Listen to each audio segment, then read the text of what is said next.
Thank you, and thank you to our witnesses for appearing today. Our Republican colleagues call this the Subcommittee on the Constitution and Limited Government. When Democrats are in charge, we call it the Subcommittee on the Constitution, Civil Rights, and Civil Liberties. But it's clear from this hearing and others that have preceded it that our colleagues' idea of limited government only applies to the people and parts of our society that they agree with.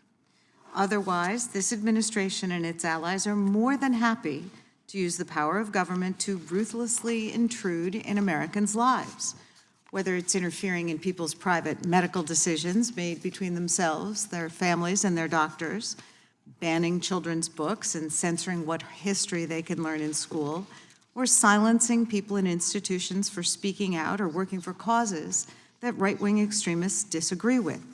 Which brings us to today's hearing.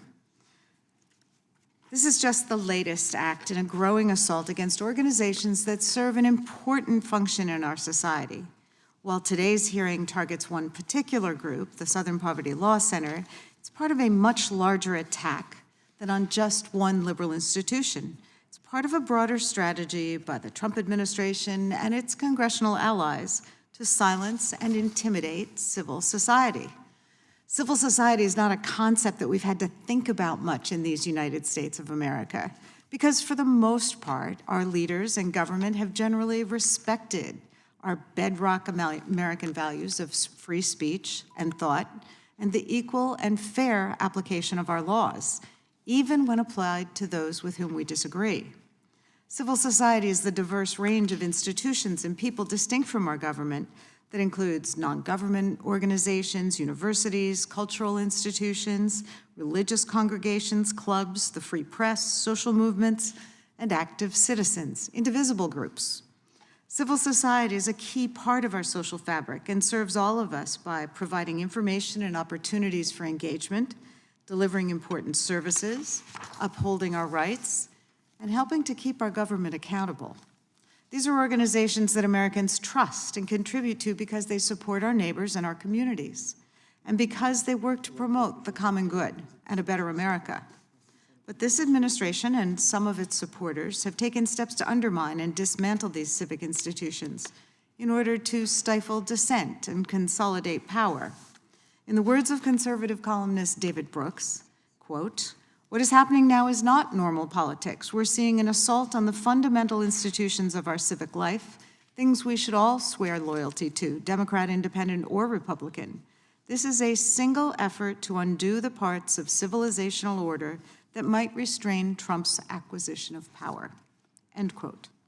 These actions are right out of the authoritarian playbook. First, remove professional, nonpartisan civil servants from key government agencies, especially watchdogs, and replace them with loyalists. Then weaponize these agencies against individuals and organizations that might stand in opposition to this administration's out-of-control agenda. And use the presidential bullhorn to undermine those who are meant to serve as a check on the administration, whether it's the press, the courts, labor unions, religious institutions, professionals like doctors, lawyers, and scientists. Over the past year, we've seen this administration attempt to intimidate and seek retribution against elected officials who have sought to hold it accountable, as well as civil society groups such as law firms that brought cases challenging the president and his prior administration, schools and universities that it considers ideological enemies, media organizations, journalists, and comedians that have published or broadcast stories and jokes critical of this administration, public interest groups that advocate for causes and viewpoints this administration doesn't like, and nonprofits dedicated to work that runs counter to this president's political agenda. Take, for example, the fact that late last month, the Department of Homeland Security suspended federal funding for Catholic Charities of the Rio Grande Valley. Sister Norma Pimentel, a close ally of Pope Francis, runs the organization and has been lauded worldwide for her humanitarian work with migrants, work that's put her and others who work with faith-based immigration services in the crosshairs of anti-immigrant politicians, particularly as Catholic leaders, including Pope Leo and the U.S. Conference of Catholic Bishops, have spoken out against this administration's dehumanizing rhetoric and cruel deportation activities. And And we've seen these efforts to suppress opposition to the Trump agenda aided and abetted by Republicans here in Congress.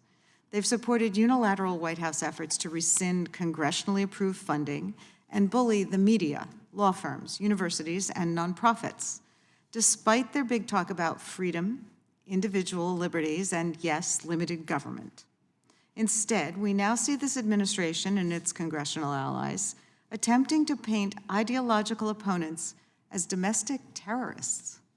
In September, the administration issued National Security Presidential Memorandum NSPM-7, singling out those that it would characterize as anti-American, anti-capitalist, anti-Christian, or otherwise hostile towards the so-called traditional views on questions of religion and morality. In other words, this administration and its allies are trying to redefine constitutionally protected speech against this president and his administration as domestic terrorism. This isn't a new playbook. During the McCarthy era, conservative ideologues tried to paint Martin Luther King Jr. and other civil rights leaders as dangerous communists. But it goes against everything our Constitution stands for. So in that tradition of attacks on civil society as a whole, we've seen a cottage industry of meritless conspiracy theories grow and be leveled against the SPLC and other civil rights organizations, groups that seek to ensure that all Americans are given a seat at the table, regardless of race or gender or background. Throughout its history, the SPLC has done important work to identify hate groups and extremist threats. And it's exactly that work that has made the SPLC and similar groups prime targets for right-wing forces now. But ultimately, these individual baseless accusations are just a means to an end. They're part of a larger goal to weaken and delegitimize the pillars of civil society. A strong, robust civil society provides the infrastructure we need for robust, democratic self-governance. But right now, these organizations and individuals that stand up for us, the ones that people look to for protection against government oppression, are under attack by this administration and its allies. We as Americans must push back because while today the target may be one particular group or those perceived to be part of one particular political ideology, the next day it could easily be you or me. Without civil society and the stability and protection these organizations provide us to counter creeping authoritarianism and right-wing propaganda, all of our rights are at risk. Because our fundamental rights, the freedoms and principles we hold so proudly as Americans, are only guaranteed if we stand up and defend them when they're under attack. So I yield back my time, but not my defense of our Constitution, our civil rights, and liberties.